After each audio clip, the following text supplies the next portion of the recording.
అంతేగాని చిన్న సైజ్ ఏం కాదు. చేపలలో ఏ రకాలు ఉన్నాయి?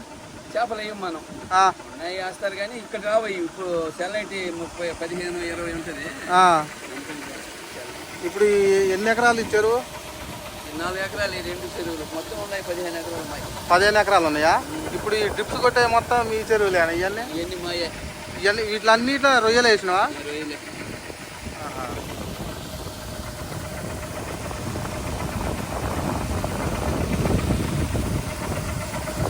చివరిగా నీ పేరు, మీ అడ్రస్ చెప్పు బాబాయ్. మాది ముత్తుకూరు మండలం, నేలటూరు గ్రామం. నా పేరు పోకపూడి దశయ్య. ఇది మనం ఇక్కడ ఒక 4 ఎకరాలు, అవతల ఒక 4 ఎకరాలు. ఎంత మాది అన్నదమ్ములది నలుగురి. 16 ఎకరాలు ఉన్నది. ఎన్ని సంవత్సరాల నుంచి చేస్తున్నావు బాబాయ్ చేపలు? 94 నుంచి. 94 నుంచి ఇదే? 94 నుంచి. ఇది యాష్ పంట పడింది కదా, యాష్ పంట పడిన తర్వాత